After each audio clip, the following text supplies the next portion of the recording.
channel. So for today's video na naman po mga lalab. So ayan, isang platform na naman po ito na isi-share ko.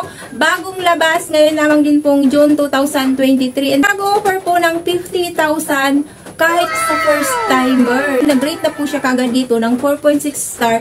And then, meron na rin pong 1,000 review. So, marami na po kagad yung nag-engage or nag-commit sa platform na ito. So, titingnan natin, bakit nga ba marami na kaagad yung nag-commit or platform na ito. Kung maganda ba ito, kung possible ba na nakakapag-release talaga sila ng loan, possible ba na nakakatanggap ka dito ng pera dahil 50,000 first loan. So, napakalaki na po yun, malaking tulong po. So, ayan po. So, kung interested ka po na malaman ng platform na ito, keep on tuning in, but don't forget to subscribe and click mo na rin po ang bell button dyan para naman po lagi kang notified sa mga ina-upload ko na video.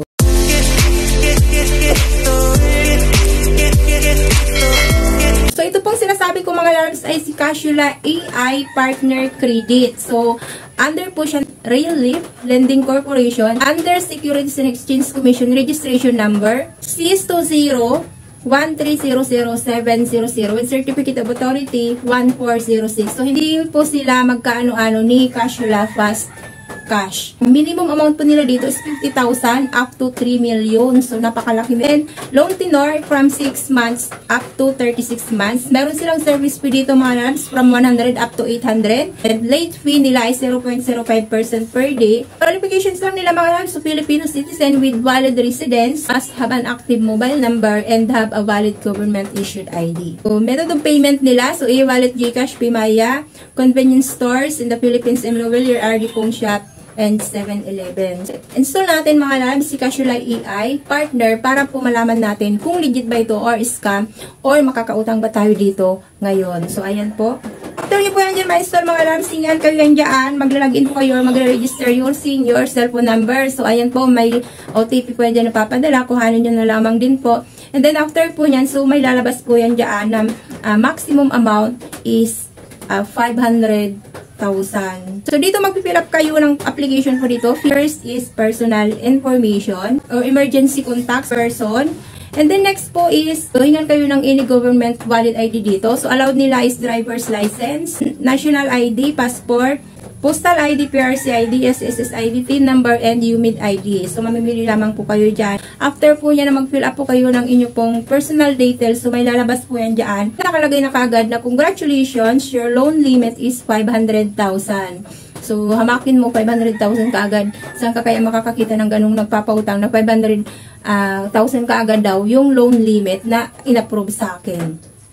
Click nyo po yan dyan yung view loan details. Minimum amount nila dito mga labs is 50,000 up to 3 million. So obviously, 50,000 ang ilalagay mo na amount mo. Makikita nyo na po kagad dyan. Installment basis pala ito na ina-offer po nila up to 36 months. So kapag pinili nyo po is 6 months, so naka-detail na po yan dyan mga labs. So total interest is 1,250.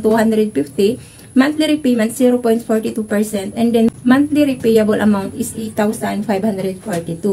Kapag 12 months naman mga lalabs, pinili nyo, total interest noon is 2,500, monthly repayment 0.42%, monthly repayable amount is 4,375.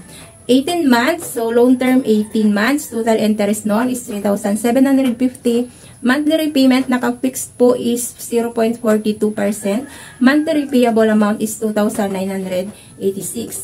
Kapag 24 months naman mga lalam, so ayan, total interest noon is 5,000, monthly repayment 0.42%, monthly repayable amount is 2,292. So, kapag 36 months, total interest noon is 7,500. Monthly repayment 0.42%. Monthly repayable amount is 1,597. So, medyo mababa or maliit yung repayment mo kapag ang pinili mong terms or is yung 36 months. So, ayan. So mamimili po kayo dyan. Mag-decide po kayo kung ano bang term or installment basis ang pipiliin nyo. So, click nyo po yan dyan ang withdraw immediately. So, ayan. So, sa akin po is, ang pinili ko po is 24 months. So, dito na-specify nila kagad or na-detailed nila yung 50,000 na in-approve sa akin. So, amount loan, 50,000. Actual amount arrived, 50,000. So, ibig sabihin, full mo na ma-receive yung 50,000. Walang bawas yun. So, Total interest noon is 5,000. Monthly interest rate 0.42%. So, loan start dates sa October 10, 2023. Loan end dates is sa October 10, 2025. Loan term, 24 months. So, monthly repayable amount is 2,292. So, click nyo po yan dyan mga loves, yung sign protocol. And dito mga loves, naka-specify nila yan dyan. Loan and security agreement. So, basahin nyo na lamang po yan dyan para po maintindihan nyo kung ano ba yung nilalaman ng loan agreement nila. The time po na i-grab nyo po yung loan offer nila. So, nakalagay dyan, type of facility, installment loan, loan tenor 24 months. So, loan amount is 50,000. Interest rate is 0.40% per month. Sanction letter validity, so valid for 1 month from the date of sanction letter. So, service fee nila is 750. Nakalagay naman is will be refunded. Click nyo po yan dyan sa baba. Confirm nyo lang po. Hindi, may lalabas po yan dyan na nakalagay approve. So, loan amount 50,000, loan agreement, and then loan details. So, ka-check na kaagad yung loan approved. And then dito sa baba mga labs, so pay service fee.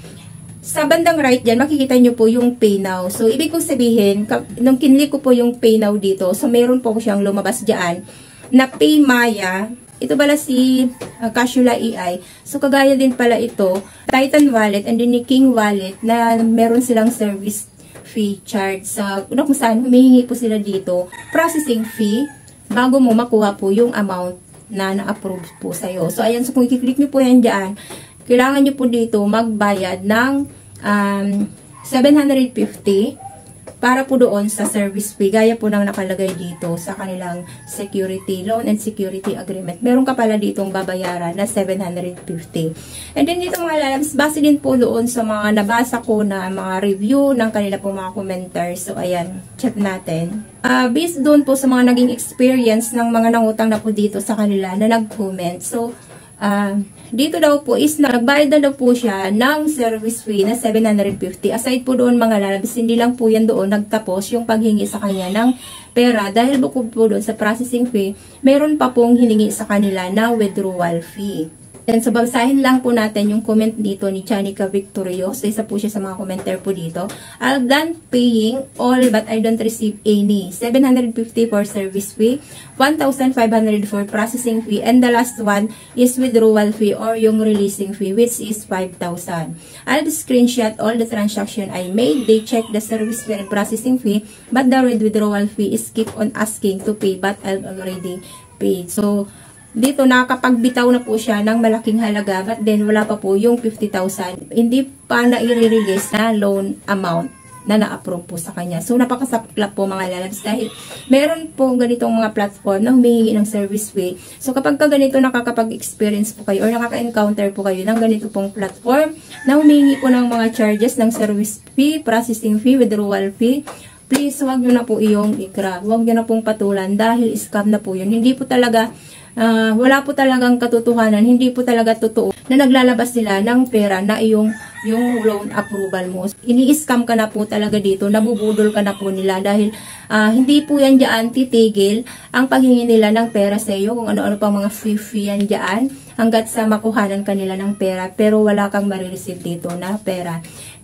Based na rin po doon sa mga naging experience. Then, meron pa dito isa mga labs. So, si Marie Cherry Rose Villegas naman, shout out po. I wanted to borrow money last August 26, 2023. After complying and paying the service fee, processing fee, and withdrawal fee as instructed, to my surprise, no money was sent to my GCash account until now, September 4, 2023. I am so disappointed and frustrated that the money I paid for those fees went in vain. I could have used it instead to pay for my other bills. So, napakasaklap mga labs. Ito yung mga naging karanasan ng mga commenters na nag-engage po dito, naniwala sa kanila pong para sa proseso ng pagpapautang and at the end, so wala po pala silang matatanggap na pera. So mga lalabs, so beware na lang po, wag na po kayo dito, wag po kayong maniniwala sa ganito pong mga utangan dahil tayo po, kaya nga po tayo nangungutang dahil kailangan mo ng pera, hindi yung ikaw pa yung kinukuhanan ng pera. Kapag naka-encounter po kayo ng ganitong platform, wag nyo na po itong susubukan. Never try dahil may scam po kayo dito at kayo lamang po ang mawawalan po dito ng pera. So, disclaimer lang po mga lan, so hindi ko po ito pinopromote. Ako po ay katulad nyo na nanungutang lang din online. So, naghahanap po ako ng mga mababang interest na kung saan naman po ay may mahaba pong long term na makatutuhanan naman. So, kapag ka naka-encounter po kayo ng ganito po, wag nyo na po itong i-grab. Beware po at maghanap na lang po kayo ng iba na kung saan naman po is legit at nakakatanggap talaga kayo ng pera. Hindi po ako dito ahente, nagre-review lang din po ng mga platform na binabanggit ko para naman po magkaroon po ako or magkaroon din po kayo ng idea bago man po kayo mag-commit or mag-engage sa ganito pong klase ng utangan. So, thank you for tuning in mga lalabas. Marami pong salamat sa panonood. God bless po. Bye-bye. Please don't forget to subscribe. Thanks.